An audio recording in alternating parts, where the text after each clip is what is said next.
بسم الله الرحمن الرحیم. السلام علیکم ورحمت الله وبرکاتو. قدرمنو، زه ستاسو دعاګانو محتاج محمد داود عابد د څو ورځو راسې د والدینو د حقوقو په اړه به خبرې اترې روانې کړي دي. نن هم کوشش کوم چې تاسو سره هم په دغه اړه باندې خبرې اترې وکړم، ځکه د والدینو حقوق دا ډیر زیات اهم دي او د والدینو د حق خیال ساتل، د مور پلار د حق خیال ساتل، د والدین یعنی مور او پلار خوشحاله ساتل، دا د انسان د دنیا او د آخرت د کامیابی سبب ګرځي. الله دې وکړي چې مونږ او تاسو د خپل والدینو خدمت وکړو، د هغې خیال وساتو، هغې د ځان نه خوشحاله کړو. دغه شان به را روان وخت کې زمونږ بچي هم زمونږ سره دغه معاملات کوي او هغه زمونږ مشران چې د هغې والدین ژوندي نه وي، نو هغې له پکار دی چې خپل والدین ته دعاګانې کوي. دا هم د هغې یو حق دی چې بچي هغه حق پوره کړي. محترمو، هغه خلکه چا چې د والدینو سره احسان کړی دی، د والدینو خیال یې ساتلی دی، نو هغه رب العالمین د مصیبتونو نه بچ کړي دي. رب العالمین هغې مستجاب الدعوات ګرځولي، الله پاک د هغې دعاګانې قبولې کړي دي. د کم کس چې د مور او پلار خدمت کوي، دی سره احسان او ښېګړه کوي، نو رب العالمین دغه انسان ته په دنیا او په آخرت کې د تکلیفونو او مصیبتونو نه نجات ورکوي. حضرت امام بخاری صاحب او امام مسلم صاحب رحمهم الله په خپلو کتابونو کې د رسول الله صلی الله علیه وسلم یو اوږد حدیث نقل کړی دی چې رسول الله صلی الله علیه وسلم د مخکې امتونو د یو امت واقعه بیان کړی ده. عبدالله ابن عمر رضی الله تعالی عنه فرمای چې رسول الله صلی الله علیه وسلم ارشاد فرمای چې یو ځل درې انسانانو چې چرته په سفر باندې روانو، په لاره کې سخت باران هغې راګیر کړل. د باران نه د بچ کېدو دپاره هغې د یو غر په غار کې پناه واغېسته او هغې ته ننوتل. دغه باران تیز شو، سیلۍ تیزه شوه او د غر نه یو غټ ګټ او کاڼې راولوېده او د دغه غار په خوله کې هغه پرېوته او دغه غار خوله چې ده نو هغه یې مکمل بنده کړه. کله چې د بهر راتلو لاره بنده شوه، نو دی درې واڼو چې دی په دغه غار کې گیر شو، یو بل ته ووایي چې یاره د دې ګټ د لر کېدو به څه طریقه د دې غار نه د وتو به څه طریقه. نو خپلو کې دا مشوره راله چې هر انسان دې په خپلو اعمالو باندې نظر واچي. که یو انسان نیک عمل کړي، نو هغه نیک عمل د خالص د الله د رضا دپاره کړي، هغه د رب العالمین ته دغه خپل اعمال وسیله کړي او د رب العالمین نه پې دعا وغواړي. شاید چې رب العالمین زمونږ د نجات او خلاصي دپاره څه لار روباسي، دا لاره کولو شي، دا ګټ د دې غار د خولې نه لرې شي. په دې کې یو کس دا ووایي چې ای رب العالمین ته ښه پوهېږي چې زما مور او پلار ډېر بوډاګانو، زما واړه واړه بچي وو، ما به چیلې سرولې د دې دپاره چې زه د شودو او د پیو په ذریعه باندې د خپلو والدینو د خپلو بچو د خوراک انتظام وکم. کله چې ماښام به کور ته رالم، چیلې به مې ولوشلې او خوراک به مې تیار که. نو خوراک په ځای د دې چې اول زه د خپلو بچو مخې ته یوسم، ما به د مور پلار مخې ته راوړل. یو ورځ اتفاق داسې وشو چې چیلې راوستو کې ما نه لږه یو قسم ناوخته شو. زه ناوخته کور ته رالم، چې رالم مور او پلار مې نار اوده شوي. ما د خپل معمول مطابق چیلې ولوشلې، د شودو نه او د پیو نه ډک لوښې مې راواغېسته، د مور پلار سر ته ودرېدم. ما مور پلار راویښول ښه نه ګڼل چې یاره زه دې راویښ کم، او هلته بچي مې وږي، خو ما خپل بچو له مخکې ورنه کړل. ما وی چې زه خپل مور پلار پرېږدم او بچو له ورکم، دا مې بد ګڼل. زما بچی چې نو هغه د لوږې نه زما په خپو کې لوغړېدل او ژړلې، خو لیکن ما ته د مور او پلار حق دومره لوی معلومېده چې اول ما خپلو بچو ته هغه پی ور نه کړل، اړه مې نه غوښتل چې دا زه هغې ته ورکم، او بیا مې راواغشتل او هغه زما والدین چې سحر کله راپاڅېدل، نو په هغې باندې اول ما هغه پی وسکل، د هغې نه وروسته ما خپلو بچو له ورکړل. محترمو، دې کې چې دویم کوم هغه خپل اعمال بیان کړل، دریم چې هغه خپل اعمال بیان کړل. خو دا یو انسان چا چې د خپل والدینو خدمت کړی، نو صرف د هغه ذکر تاسو ته کوم، ولې دا حدیث ډېر زیات اوږد دی. زه مخکې کوشش کوم چې نورې هم بعضې اهمې مسلې او خبرې تاسو ته مخې ته کېدم. دې سړي مور او پلار له دغه لوی خدمت وکړه، د بچو د پاسه مور پلار له ترجیح ورکړه او بیا دعا وغوښتله چې الله پاکه تا ته معلومه ده چې دا کار خالصتا ما صرف او صرف ستا د رضا او د خوشحالۍ دپاره کړې، زه تا ته دغه نیک کار وسیله کوم او دعا د نه غواړم چې الہ العالمین دغه کم کاڼې او کم ګټ د دې غار مخې ته پروت دی، رب العالمین دا ګټ او دا کاڼې د دې ځای نه اخواږه او مونږ ته لاره کوله وکړه. رب العالمین دغه نورو خلکو په دعاګانو باندې مو د دې سړي په دعا باندې هغه ګټ ته هغه ځای نه لرې که هغه خلک په خیر خیریت ته دغه غار نه راووتل. محترمو، چونکې دا اوږد حدیثو ما صرف دغه لږه حصه تاسو ته بیان کړه، دا چونکې دغه موضوع سره تړلی و او دا حدیث مونږ اکثر اورو، اکثرو بیانونو کې مونږ دا اورو. نو دغه سړي رب العالمین ته د خپل والدینو خدمت هغه وسیله که چې الله دا ما دومره لوی خدمت کړی دی، الله پاک یې د هغې په وسیله دعا قبوله کړه او د غار د خولې نه یې ګټ لرې که دی ترې روغ رمټ راووتل. د حدیث نه معلومه شوه چې د والدینو خدمت کول دی ته په خپل اولاد باندې ترجیح ورکول دا ډیر فضیلت لري او بیا دا عمل الله ته وسیله کول هم د انسان د مصائب او د تکلیفونو د نجات یو ذریعه ګرځي. محترمو، مونږ او تاسو د والدینو خدمت وکړو، مونږ باندې داسې مشکلات راځي رب العالمین ته د خپل والدین وسیله کو او دغه والدین چې مونږ له دعاګانې غواړي د داسې لوی لوی مصیبتونو نه به الله پاک مونږ او تاسو بچ کړي. بیا د والد هغه مرتبه چې دا هغه هم ډیره زیاته لویه ده. رسول الله صلی الله علیه وسلم فرمایي، دا د ترمذي شریف روایت دی، رضا الرب فی رضا الوالد، د الله پاک رضامندی د پلار پر رضامندی کې د دغه شان د الله پاک ناراضگی دا د پلار په ناراضگی کې ده. یعنی چانه پلار خفه شو نو د الله خفګان د پلار په خفګان کې دی. که چرته یو سړی الله راضي کول وغوښتل نو هغه له پکار دی چې د والدینو خدمت وکړي، هغې خوشحاله وساتي، نو رب العزت په د ده نه خوشحالي. او کم سړی نه چې والدین خفه شو گویا کې د رب العالمین ناراضه کو. بیا په خصوصي توګه د والد ذکر دی، رضا الرب فی رضا الوالد.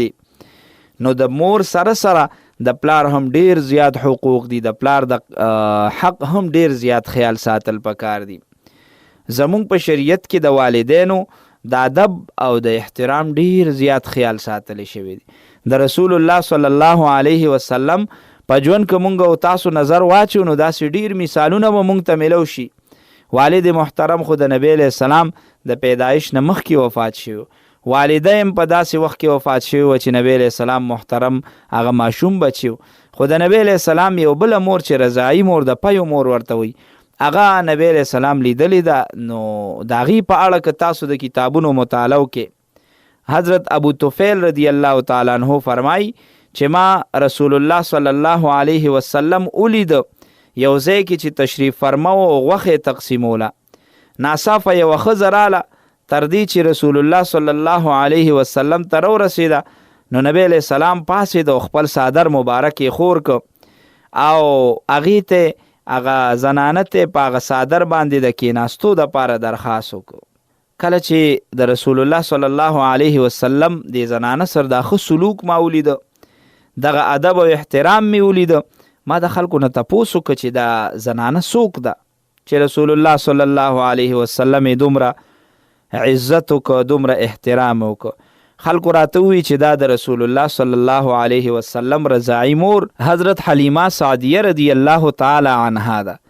دا هغه بیبي ده چې رسول الله صلی الله علیه وسلم له پی ورکړي دي. محترمو، نبی علیہ السلام د خپل رضاعي مور دومره قدر کړي، دومره ادب او احترام یې کړی دی. یو ځل حضرت ابو هریره رضی الله تعالی عنه دوه سړي ولیدل او هغې کې د یو کس نه تپوس وکړه، ما هذا منکه، چې لکه دا ستاسو دی دا بل چې در سره دی؟ هغه ورته وی ابي، دا زما پلار دی.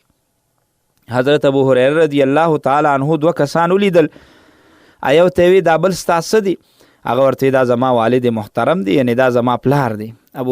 حضرت ابو هریره رضی الله تعالی عنه ورته یو ښکلې خبره وکړه، ارشاد ورته وفرمایل لا تسمیه باسمه، ده ته د نوم مه اخله.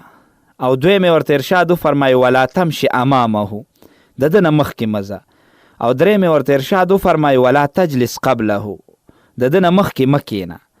محترمو دغه درې وانو خبرونه د حضرت ابو هریره رضی الله تعالی عنه یو ډیر لوی سبق، یو ډیر لوی احترام، یو ډیر لوی اصول د خپل پلار سره تعلق ساتلو ذکر کیږي چې د خپل پلار نوم به نه اخلي چې پلان کی، نه، د احترام نوم به ورته اخلي، بابا یا نور داسې د هر علاقې د عزت خپل نومونه چې خلک هغه خپل پلار ته اخلي. نو ډومبې دا چې خپل پلار ته به نوم په نامه باندې نه اخلي چې پلان کیا دا خبره یا دا نه، په احترام به ورته داسې یو نوم اخلي چې هغه د عزت نوم وي، لکه تاسو ته ما مثال ذکر کړ.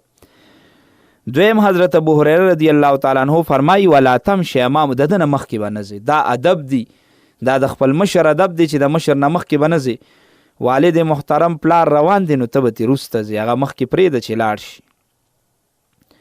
معاشره کې اسم د یو عام مشر انسان خیال ساتل پکاري، که روان نو هغه نه مخکې کېږه نو بیا خو لا په تیره تیره پلار چې کله چېرته هغه سره شریک روان نو هغه نه مخکې کېږي نه وروسته به ترې راځي. ولا تجلس قبله، د ده نه مخکې مه کښېنه، یو ځای کې دی کښېني نو ده نه وروسته کښېن، دا د پلار ادب دی. محترمو شریعت مونږ ته ښودلی دي داسې ځای په ځای ټکي په ټکي چې د خپلو والدینو احترام کوئ. قدرمنو مونږ که د خپلو اسلافو په ژوند باندې نظر واچو، د صحابو په ژوند باندې نظر واچو، نو په هغې کې مونږ ته داسې ډېر مثالونه میلاویدی شي چې هغې د خپل مور پلار سره څرنګه سلوک کړی دی. د رسول الله صلی الله علیه وسلم مثال خو مې تاسو ته ذکر که چې د هغې والدین مخکې وفات شوي، والد محترمې د نبی علیه السلام د پیدایش نه مخکې، او والده بیبي د نبی علیه السلام د پیدایش نه لږه موده وروسته وفات شوې وه چې هغه وخت کې هغه لا ماشوم خو د هغې رضاعي مور وه. نو نبی علیه السلام د هغې څومره قدر کړی و، د هغې مې تاسو ته یو دوه واقعات مخې ته کېښول. محترمو د امام ابو حنیفه صاحب یو واقعه ما تاسو ته مخکې یو پروګرام کې ذکر کړی وه چې امام ابو حنیفه صاحب په زمانه کې یو دوه علما و، او دغه علما مشرانو حضرت امام ابو حنیفه صاحب په عمر کې د هغې نه کشر و. البته حضرت امام ابو حنیفه صاحب په علم کې د هغې نه ډېر زیات مخکې و. د امام ابو حنیفه صاحب مور بیبي و، هغې ته چې به کله څه مسله راله نو د هغې مور بیبي به د خپل زوی نه تپوس نه کو، بلکې هغه کم مشران دوه علما چې اگر چې د امام ابو حنیفه صاحب نه په علم کې کم و نو د هغې نه به یې پوښتنه کوله. محترمو اوس هم څومره دا زموږ مشران چې دي د هغې د مشرانو علمو کم چې عمر کې زیات دي، د هغې هغه ژبې ته زیات غوږېږدي، د هغې په مسله باندې زیات عمل کوي، اگر چې په نوجوانانو کې قابل علما وي. نو د امام ابو حنیفه صاحب د مور بیبیم دغه یو عادت و چې څه مسله به راپېښه شوه نو حضرت امام ابو حنیفه صاحب رحمت الله علیه ته به وی ته ما بوزه هغه علماو خواله چې زه د هغې نه مسلې تپوس وکړم، چې هغې به وله څه جواب ورکړه نو هغې به دغه مور بیبي بیا مطمئن شوه. دی به امام صاحب ته وی به ما هغه پلانکي عالم لبوزه، زه د هغه نه د مسلې تپوس کوم. امام صاحب به دا په اوښ باندې کېنوله او په خپله به یې ورسره د اوښ پړی ونیو او پیدل به ورسره روان و. خلکو چې به دا ولیدل حیران به شو چې دا په اوښ څوک ناست دی چې د امام صاحب غوندې لوی سړی ورسره پیاده روان دی. دغه ورځو کې د امام صاحب شاګردان ډېر زیات و، هغې به حیرانه شو چې یاره دا دومره لوی زنانه څوک ده چې دومره لوی قدر امام صاحب کوي. هغې دا شاګردان به ورته ټول په لاره کې ادبن ولاړ و د ادب د وجې نه. امام صاحب به خاموشۍ سره په هغې باندې تېرېده. کله چې به امام صاحب د هغه علمو کور ته ورسېده، دروازه به یې ورته وټکوله، هغې به راووتل نو دوی به ورته ووایي چې زما دا مور بیبي راغلی تاسو نه د یو مسلې تپوس کوي. کله کله به داسې وشو چې هغې ته به هغه مسله نه وه معلومه، د امام ابو حنیفه صاحب نه به یې تپوس وکړه، نو امام ابو حنیفه صاحب به ورته په قلاره باندې جواب ورکړه، دومره په پټه به ورته جواب ووایي چې دا مور به یې پې نه شوه. دغه علماء به بیا هم دقه مسله د مور بیبي ته وکړه چې یاره دا ته چې کومې مسلې تپوس کې د هغې جواب دا دی. نو مور بیبي خپل زوی ورته ماشوم ښکاري که هغه هر څومره غټ شي. چېرته امام ابو حنیفه صاحب خپلې مور ته دا نه دی ویلي چې مورې خو دغه هغې معنی هلته تپوس وکړي او تا ته هماغه زما واله خبره وکړي، نه، د مور بې ادب او احترام کو. که مور یې دا غوښتل چې ما د دغه علماو خواله بوزه چې زه د هغې نه مسلې تپوس وکړم، نو امام ابو حنیفه صاحب به هغې له بوت. امام ابو حنیفه صاحب کې ډېره لوی تواضع وه، ډېره عاجزي وه پکې، ډېر د مور پلار ادب او احترام پکې و. ځکه خو د ابو حنیفه نه الله پاک امام اعظم جوړ کړ، یعنې لوی امام. د دغه ټولو امامانو یا استاز یا د استازانو استاز. نو الله پاک یو لویه مرتبه ولا صرف او صرف په دې باندې ورکړه چې حضرت امام ابو حنیفه صاحب د خپلې مور دومره قدر کړی چې هغې به کله د څه مسلې تپوس کو نو دغه لوی علماو خواله به یې بوتله. چرته ورته دا نه دی ویلي چې مورې تاسې ما سله ستړی کړې، خو هغې مان تپوس کوي، ما ته ووایي چې زه له دغه مسلې جواب درکم. محترمو، حضرت فضل ابن یحیی رحمه الله د هغې متعلق کتابونه لیکلي چې هغې د خپل مور پلار ډېر زیات نافرمان و خدمتګار و. یو ځل په څه مسله کې دی سره د پلاره په جیل کې ګیر شو او په جیل کې کوم ورځو کې چې دی ګیرو نو په هغه ورځو کې سخته یخني وه، جمع و، د جمع موسم او پلار یې کمزورې مو. کور کې د پلار عادت دا و چې هغه به په ګرمو اوبو باندې یو دس چاره دام کو. اوس چې جیل ته لاړل نو په جیل کې خو چاته ګرمې اوبه نه میلاویږي.